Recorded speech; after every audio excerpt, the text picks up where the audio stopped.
काफ़ी सारी इंटरेस्टिंग चीज़ें किस कंट्री के बारे में। एक ऐसा कंट्री जहाँ पे आप टूरिज्म के पॉइंट ऑफ व्यू से जाना चाहते हैं तो वो बड़ा इजी कंट्री है। वर्क परमिट के ऊपर इस कंट्री में जाते हैं तो भी ये बड़ा परफेक्ट और बड़ा फैंटास्टिक कंट्री है। तो आप जिसमें आप लोगों की फाइल प्रेपरेशन, आप लोगों की जो भी कंसल्टेशन सर्विसेज होंगी। अगर कोई स्टूडेंट वीज़ा के ऊपर अप्लाई करता है, मैं स्टूडेंट वीज़ा से स्टार्ट करूंगा, तो सबसे पहले उसको जिस बात का ख्याल रखना चाहिए वो ये है कि ये ऑलरेडी आपको मिल चुकी होगी। जो स्टूडेंट ईआरसी है मैं उसकी बात कर रहा हूँ। इंपॉर्टेंट टिप्स एंड ट्रिक्स मैं आप लोगों के साथ शेयर करूंगा। जब आप कहते हैं कि वर्क के ऊपर आप जा रहे हैं तो वर्क परमिट के ऊपर सबसे इंपॉर्टेंट जो पॉइंट है वो ये है कि जो लोग जीसीसी से अप्लाई करते हैं माल्टा का। Hi guys, welcome to my YouTube channel, welcome to another interesting आगे एक नई इन्फॉर्मेटिव इंटरेस्टिंग वीडियो लेके मैं आप लोगों के पास है। इस वीडियो में मैं आप लोगों के साथ शेयर करने जा रहा हूँ काफ़ी सारी इंटरेस्टिंग चीज़ें किस कंट्री के बारे में। एक ऐसा कंट्री जहाँ पे आप टूरिज्म के पॉइंट ऑफ व्यू से जाना चाहते हैं तो वो बड़ा इजी कंट्री है। मतलब इजी टू समहाउ इजी है, लाइक उस तरह से नहीं जिस तरह से इजी आप समझते हैं कि वीज़ा एप्लीकेशन सबमिट की वीज़ा मिल गया। सर हर कंट्री ही ऐसा होता है अगर आपके डॉक्यूमेंट्स प्रॉपर होते हैं, टू द पॉइंट होते हैं, विद रिस्पेक्ट टू एम्बेसीज की पॉलिसीज़ के अकॉर्डिंग होते हैं, तो इसी तरह से होता है। अब मैं जिस कंट्री की आपको बात बताने जा रहा हूँ, अगर आप स्टूडेंट वीज़ा के लिए जाना चाहते हैं तो सबसे ज़्यादा बेस्ट और सबसे ज़्यादा फंटास्टिक कंट्री है। अगर आप इस कंट्री में जाना चाहते हैं like business point of view से, वहाँ पे जाके कोई बिजनेस करना चाहते हैं तो भी ये बड़ा परफेक्ट और फंटास्टिक कंट्री है। और अगर आप वर्क परमिट के ऊपर इस कंट्री में जाते हैं तो भी ये बड़ा परफेक्ट और बड़ा फंटास्टिक कंट्री है। अब मैं आपको एक पॉइंट बताता हूँ, ये जितनी भी सारी इन्फॉर्मेशन होती हैं, ये सारी की सारी इन्फॉर्मेशन मैं बुक से, न्यूज़पेपर से, इंटरनेट से और इन सारी चीज़ों से कंटेंट को क्रिएट करता हूँ, उसको एक साथ जो है ना वो ऐड करता हूँ और उसके बाद आप लोगों को स्टेप बाय स्टेप इन्फॉर्मेशन जो है ना वो मैं प्रोवाइड करता हूँ। तो वीडियो को स्टार्ट करने से पहले मेरी आपसे रिक्वेस्ट है, जितने भी लोग चैनल पे नए हैं काइंडली चैनल को सब्सक्राइब कर दे, वीडियो को लाइक कर दे, वीडियो अच्छी लगे तो इसको ज़रूर शेयर कीजिएगा उन लोगों तक जिनको इनकी सबसे ज़्यादा ज़रूरत है। काफ़ी सारे मैसेजेस कमेंट बॉक्स में लोग और मुझे ईमेल्स भी करते थे, सर आपका ऑफिस कहाँ पे है, आप हमें ये बता दें कि आप कहाँ से ऑपरेट करते हैं। तो आने वाली वीडियोस में मैं इंशाल्लाह आपको गुड न्यूज़ दूंगा। We are going to be launch a new office in Islamabad Pakistan में। उसकी proper contact detail, location and everything will be get back to you, और मैं आप लोगों के साथ शेयर करूंगा, आप लोगों को बताऊंगा, जिसमें आप लोगों की फाइल प्रेपरेशन, आप लोगों की जो भी कंसल्टेशन सर्विसेज होंगी, जो भी आप लोगों के डॉक्यूमेंटेशन के पॉइंट ऑफ व्यू से होगा, CA चार्टर्ड अकाउंटेंट का जो एक लेटर होता है विद रिस्पेक्ट टू टैक्सेस के पॉइंट ऑफ व्यू से, और जो भी सर्विसेज के पॉइंट ऑफ व्यू से चीज़ें होंगी वो हम आप लोगों को प्रोवाइड करेंगे।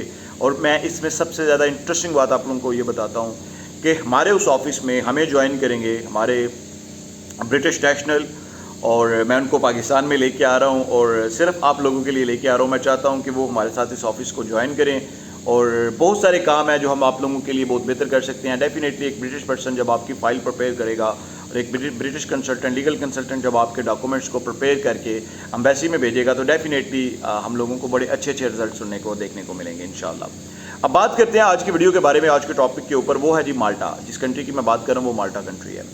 अब माल्टा में अगर कोई ट्रैवलिंग टूरिज्म के पॉइंट ऑफ व्यू से स्पेशली टूरिस्टिक वीज़ा अप्लाई करता है तो उसको कौन सी 3 बातों का ख्याल रखना चाहिए।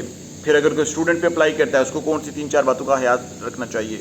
और अगर कोई वर्क परमिट पे अप्लाई करता है उसको कौन सी 3-4 बातों का ख्याल रखना चाहिए और अप्लाई करने का तरीकाकार क्या है। यही मेरी इस वीडियो का टॉपिक है, जो इंपॉर्टेंट टॉपिक है। अगर कोई स्टूडेंट वीज़ा के ऊपर अप्लाई करता है, मैं स्टूडेंट वीज़ा से स्टार्ट करूँगा, तो सबसे पहले उसको जिस बात का ख्याल रखना चाहिए वो ये है कि यूनिवर्सिटी की selection according to the course. Malta एक ऐसा इजी कंट्री है कि जो लोग कहते हैं कि जी वहाँ पे जाके इंग्लिश एक बैरियर है और लैंग्वेज एक बैरियर है, इंग्लिश कह सकते हैं या लैंग्वेज एक बैरियर कह सकते हैं। तो माल्टा की अपनी ज़ुबान भी बोली जाती है, लेकिन माल्टा में 70 to 75% जो है ना वो इंग्लिश बोली जाती है। माल्टा एक ऐसा कंट्री है और माल्टा का सबसे बड़ा ये बेनिफिट है कि अगर आप स्टूडेंट वीज़ा के ऊपर जाते हैं, लैंड होते हैं, तो वहाँ पे आपके पास जो स्टूडेंट वीज़ा की TRC है उससे आपका पूरा शेंजन जोन अनलॉक हो जाएगा, आप पूरे शेंजन जोन में जा सकते हैं। अब माल्टा की TRC से अगर आपने बेनिफिट लेना है तो आपने वहाँ पे एंट्री की, स्टूडेंट वीज़ा के ऊपर एंट्री की, बाद में आपके पास आपका पूरा शेंजन जोन अनलॉक हो गया।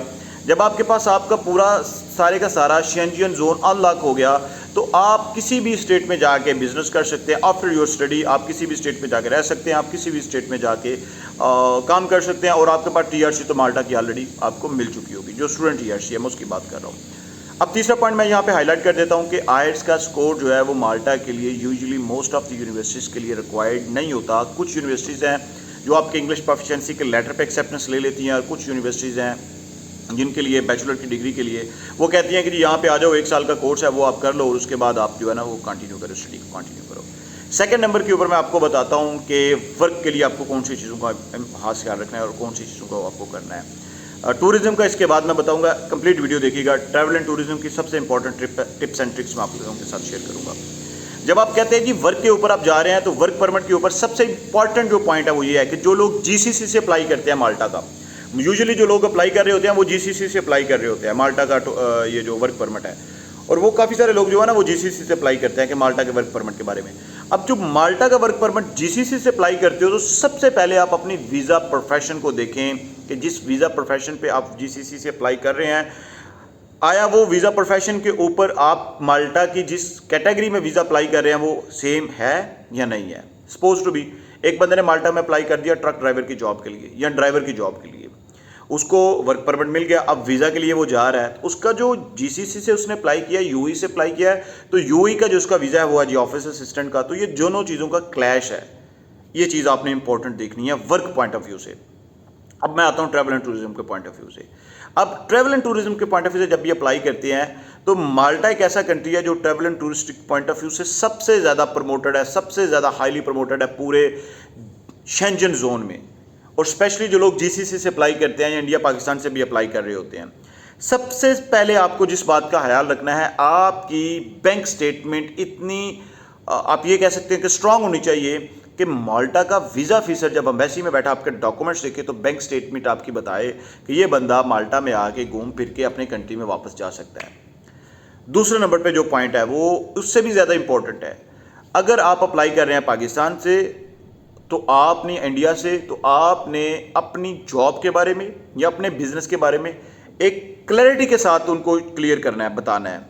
स्पेशली जो लोग 2-2 बैंक अकाउंट्स रखते हैं, आपने अपने कवर लेटर में उनको क्लियरली बता देना है कि आपने क्लैरिटी के साथ बताना है कि आप जो है वो किस लोन पे अप्लाई करना चाह रहे हैं और आप जिस बैंक की सपोर्ट से अप्लाई करना चाह रहे हैं उसके डॉक्यूमेंट्स हैं। अगर आपके 2 बैंक अकाउंट्स हैं तो आपने उनके बारे में बताना है, आपकी अपनी जॉब जो है उसके बारे में क्लैरिटी से बताना है। क्योंकि मेरे पास जो केसेस आए उसमें ज़्यादातर वीज़ा जो रिजेक्ट थे वो इसी बेस के ऊपर थे कि कुछ क्लैरिटी नहीं थी डॉक्यूमेंट्स में। तो वो यही चीज़ें हैं जो मैंने आपको बताई हैं।